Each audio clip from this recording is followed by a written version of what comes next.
कक्षा 10वीं के लिए प्रमेय नंबर 2 त्रिभुज लेसन पाइथागोरस प्रमेय का विलोम। हाँ जान लीजिए, जिसमें आपका बुक में देता है प्रमेय को 6.2, मतलब दूसरा प्रमेय है और लेसन नंबर 6 जो कि त्रिभुज से रिलेटेड है, और इसी को हम लोग थोड़ा जेन्युइन तरीके से बोलते हैं थेल्स प्रमेय का विलोम। जानिए बोल क्या रहा है पहले। 100% कंटेंट को समझने के लिए वीडियो को अंत तक जरूर देखें, क्योंकि कहते हैं कि इरादा है मजबूत, जंग छोड़कर नहीं भागूंगा, जब तक नहीं मिली मंजिल तब तक लगातार जागूंगा। इरादा है मजबूत, जंग छोड़कर नहीं भागूंगा, जब तक नहीं मिली मंजिल तब तक लगातार जागूंगा। जिसको था यकीन कि मैं हार जाऊंगा, मुकाबले से पहले डरकर भाग जाऊंगा, अब उनको भी उनका जवाब मिल जाएगा जब मेरे कामयाबी का परिणाम। समझिए, आप बोल रहे कि यदि कोई रेखा त्रिभुज के दो भुजाओं को एक ही अनुपात में विभाजित करे तो वह तीसरी भुजा के समानांतर होती है। एक बार और जान लीजिए मेरी बात को। यदि कोई रेखा किसी त्रिभुज के दो भुजाओं को एक ही अनुपात, ये कोई रेखा ये त्रिभुज हो गया, इसकी दो भुजाओं को एक ही अनुपात में विभाजित करे तो वह तीसरी भुजा के समानांतर होती है। और आप एक चीज जान चुके हैं कि तो के पहले वाला दिया है में लिखेंगे, तो के बाद वाला साबित करने में लिखेंगे। रचना अपने मन से बनाएंगे, क्योंकि आपने थेल्स प्रमेय को समझा है। इसके पहले प्रमेय नंबर 1 नहीं देखे तो फिर जाकर देखिए प्रमेय नंबर 1, तभी विलोम देखने से आपको कोई बेनिफिट हो पाएगा। तो इसमें भी वही चीज, रचना वही, रचना सेम, फिगर सेम, सारा प्रोसेस सेम, केवल अंतर कितना है, जो दिया है उसको साबित करने वाला में लिखना है, जो कल था साबित करने वाला उसको लिखना है दिया है में। समझ गए आप मेरी बात को, और प्रमाण कर देंगे बन जाएगा। तो फिर एक बार लास्ट में आपका जान लीजिए कि यदि कोई रेखा त्रिभुज के दो भुजाओं को एक ही अनुपात में विभाजित करे, ठीक है ना, करे, यहां तक दिया है में लिखेंगे, यह आपका त्रिभुज हो गया, ठीक है ना, ABC। यदि कोई रेखा त्रिभुज के दो भुजाओं को एक ही अनुपात में विभाजित करे, मान लीजिए कि वह रेखा है आपका DE, ठीक है ना, और एक ही अनुपात में विभाजित करने का मतलब कि DE बटा DB बराबर AD बटा DB बराबर AE बटा EC, ये दे दिया है। तो तीसरी भुजा के समानांतर मतलब साबित करना है कि DE समानांतर BC। अब मैं ऐसे आपको समझाऊंगा कि आप दिया है में क्या लिखेंगे कि त्रिभुज ABC में रेखा DE भुजाओं AB और AC को इस प्रकार विभाजित करता है कि AD बटा DB बराबर AE बटा EC। दूसरा जो टॉपिक आपका होता है सिद्ध करना है, उसमें आप लिखेंगे कि साबित क्या करना है, DE समानांतर BC। यहाँ तक कीजिए, उसके बाद बनावट की बात आपको बाद में समझाएंगे। बस बहुत मजेदार, और यदि आपने सही में थेल्स प्रमेय को समझाया तो विलोम तो मतलब हवा है, हवा। आइए बात करते हैं कैसे आप लिखेंगे। सबसे पहला टॉपिक आपका क्या रहेगा, तो सबसे पहला टॉपिक आपका रहेगा यहाँ पर कि दिया है। अब मैंने जो अभी कुछ देर पहले बोला आप मेरे साथ बोलिए, तभी आप समझ पाएंगे। नहीं तो वीडियो देखते रहिएगा, वीडियो कंप्लीट हो जाएगा, आपको समझ में बिल्कुल रहेगा। मेरे साथ बोलते रहिए, वीडियो देखकर टाइम वेस्ट नहीं करना। एनर्जी जो आप लगा रहे हैं टाइम, उसको एनर्जी के साथ लगाइए, अपने कॉन्सेंट्रेशन के साथ लगाइए, ताकि आप उससे लाभान्वित हो पाए। चलिए स्टार्ट करते हैं। दिया है में क्या लिखेंगे कि त्रिभुज ABC में, त्रिभुज ABC में क्या है देखिए ना, बोल रहा है यदि कोई रेखा, तो रेखा DE, ठीक है ना, रेखा DE भुजाओं, दो भुजाएं हैं ना, भुजाओं किस किस को, AB तथा CD, AB तथा AC को इस प्रकार विभाजित करता है, करती है, इस प्रकार विभाजित करती है, इस प्रकार विभाजित करती है कि विभाजित करती है कि बिल्कुल सही बोला आपने। क्या, तो AD बटा DB AD बटा DB बराबर AE बटा EC, ठीक है ना। और सिद्ध करना है, जो कि बोल रहे हैं दोनों रेखाएं समानांतर है ना जी, तो यहाँ लिख देंगे क्या कि सिद्ध करना है, क्या साबित करना है कि दोनों रेखाएं समानांतर है ना। मतलब क्या कि DE और समानांतर BC बनावट पर, किस पर, बनावट पर है, उसी को हम लोग रचना लिखे थे कल, ठीक है ना। रचना या बनावट दोनों का मतलब सेम है, उसके लिए आपको कंफ्यूजन होने की बिल्कुल आवश्यकता नहीं है। समझिए क्या कर देंगे, तो लंब डालेंगे। क्या लंब डालेंगे, तो सबसे पहले DM, M है ना, लंब डाल दिए AC, और EN ये लंब डाल दिए AB, ठीक है ना। और D से किसको, C को, तथा E से किसको, तथा ई से बी को मिलाया। आप इस चीज़ को मिला लीजिएगा, ठीक है ना।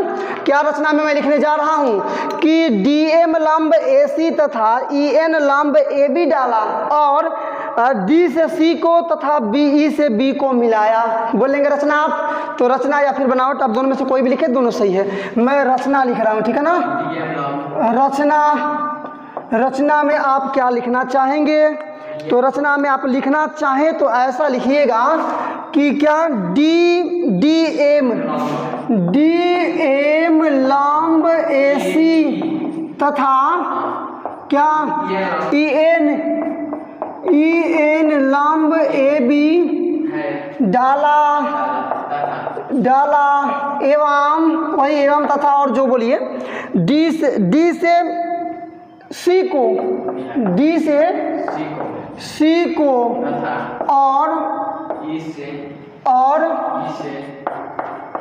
और ई से किसको, बी को मिलाया। बस अब देखिए बाबू, अब हम लोग डायरेक्टली बनाएंगे क्या, तो प्रमाण। जानिए एक और थोड़ा मैं आपको समझा दूं कि जो दिया है वो क्वेश्चन होता है, आप अपने मन से उसको सिचुएट करते हैं। जो साबित करना है वो भी क्वेश्चन होता है, आप अपने मन से उसको सिचुएट करते हैं। और जो बनावट है उसको साबित करने के लिए जो एक्चुअल चीज़ आपको चाहिए, जैसा फॉर्मेट आपको चाहिए, हम फॉर्मेट में उसको ढालते हैं। और जो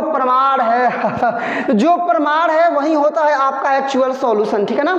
तो प्रमाण की बात मैं करने जा रहा हूँ। माइंड खोल लीजिए, दिमाग का ढक्कन खोल लीजिए, बात आपको टोटली समझ में आना चाहिए, अदरवाइज कोई फायदा नहीं है वीडियो देखने से। तो इस चीज़ को समझिए। प्रमाण पर हम लोग प्रमाण का जिक्र करेंगे। क्या ले लेते हैं हम लोग, प्रमाण। फिर वही काम मैं करने जा रहा हूँ, सेम टू सेम। चलिए, जो काम आपका पिछले वीडियो में मतलब थेल्स प्रमेय को साबित करने के लिए आप किए थे, सेम टू सेम काम आप चलिए दोनों बार तुलना कीजिए, दोनों अनुपात निकालिए। कोई बिल्कुल 1% का चेंज नहीं है। चेंजिंग केवल थोड़ा सा नीचे है, वो भी लिखने में चेंजिंग है। मैं आपको बता दूंगा। थेल्स प्रमेय पहले आप पूरा कीजिए जैसे हम लोग पूरा किए थे। तो चलिए, त्रिभुज का क्षेत्रफल ना लिखेंगे, चूंकि त्रिभुज का फॉर्मूला लिखिए। त्रिभुज का क्षेत्रफल इज इक्वल टू क्या होता है आपका कि 1/2 गुणे आधार और गुणे में ऊंचाई, या इसी को बोलते हैं शीर्षलंब। समझ रहे हैं आप इस बात को। तो त्रिभुज ए डी ई का क्षेत्रफल निकालिए। इधर से इसको घुमा लेंगे ऐसे, तो ए डी नीचे चला जाएगा, तो ई एन आपका हाइट नहीं हो जाएगा। इसको ऐसे घुमा लीजिएगा, मतलब ऐसे बना लीजिएगा, ई ऊपर और यहाँ आ गया आपका ए, यहाँ चला जाएगा डी। घुमाएंगे तो एन होगा, तो ई से एन आया है आपका, इसका मतलब धार आपका डी एन और ऊंचाई आपका एन हो जाएगा। तो निकालिए त्रिभुज ए डी ई का क्षेत्रफल। ए डी ई का क्षेत्रफल निकालिए। तो इसलिए त्रिभुज ए डी ई का क्षेत्रफल इज इक्वल टू क्या हो जाएगा आपका 1/2 इंटू आधार मतलब नीचे वाला, ए डी और गुणे ऊंचाई मतलब ये वाला आपका ई एन, यही ना। तथा कल वाला कल वही पिछला ही काम कर रहे हैं हम लोग। डी ई बी का क्षेत्रफल, तो 1/2 आधार मतलब ये और ऊंचाई का मतलब ये। तो एक जगह पर हम लोग एन ही लिख रहे थे, आज भी वही एन कर देंगे। मतलब तथा त्रिभुज डी ई बी का क्षेत्रफल, डी ई बी का क्षेत्रफल वही सेम चीज 1/2 गुणे आधार का मतलब नीचे वाला ये आपका डी बी और गुणे, वहाँ हम लोग चूंकि इसके ऊंचाई की जगह पे यही ऊंचाई लिख लिए हम लोग, एन का पिछले वीडियो में हम लोग लिखे थे, तो यहाँ भी वही काम करेंगे। अर्थात पिछला वीडियो हम लोग कल का कंप्लीट किया ना, इसलिए बार बार मैं कल बोल रहा हूँ, तो मैं इसलिए हम लोग इसको ऐसे लिख लेंगे। अब इसलिए अनुपात निकाल लीजिए। इसलिए क्या करेंगे, त्रिभुज ए डी ई का क्षेत्रफल अपॉन दोनों का अनुपात त्रिभुज डी ई बी का क्षेत्रफल इज इक्वल टू क्या हो जाएगा आपका, दोनों का लिख दीजिए 1/2 गुणे ए डी और गुणे ई एन अपॉन नीचे क्या हो जाएगा 1/2 गुणे डी बी और गुणे में आपका E N, E N C N cancel, 1/2 से 1/2 कैंसिल, मतलब आपका क्या मिल गया, त्रिभुज ए डी ई का क्षेत्रफल इज अपॉन नीचे वाला त्रिभुज डी ई बी का क्षेत्रफल इज इक्वल टू आपका ए डी और अपॉन में आपका डी बी, समीकरण फर्स्ट। और वही काम हम लोग इधर से आकर समीकरण सेकंड किए थे, तो आज भी वही काम करेंगे जो उसमें हम लोग किए थे। पुनः हम लोग चलेंगे इधर से लिखते हैं पुनः अब इसको ऐसे पलटिए, मतलब ऐसे, पहले ऐसे पलट के दिखाए थे ना, इसको ऐसे पलटिएगा तो ऐसे त्रिभुज बनेगा। मतलब डी चला जाएगा ऊपर, ई आ जाएगा यहाँ पर और ए आ जाएगा यहाँ पर, ठीक है ना। और डी ए मतलब डी एम ये हो जाएगा ऊंचाई।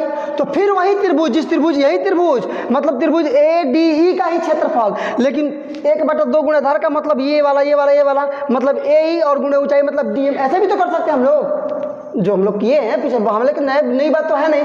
थेल्स प्रमेय को साबित करते समय यही काम हम लोग किए थे, तो आज भी वही काम हम लोग करेंगे। इसमें भी लिख लेंगे पुनः त्रिभुज, वही चीज इसी त्रिभुज का ए डी ई का क्षेत्रफल इज इक्वल टू 1/2 गुणाधार का मतलब इधर से लेंगे तो ए ई और गुणे ऊंचाई मतलब ये वाला ऊंचाई हो जाएगा ना आपका डी एम, तथा यहाँ वाला त्रिभुज ये वाला ई डी सी, हाई वाला हाई वाला हाई वाला हाई वाला त्रिभुज ई डी सी का क्षेत्रफल इज इक्वल टू 1/2 गुणे ये ई सी और गुणे ऊंचाई मतलब ये वाला ना, ये के जगह पर हम लोग यही ले लेंगे, डीएम ले लेंगे।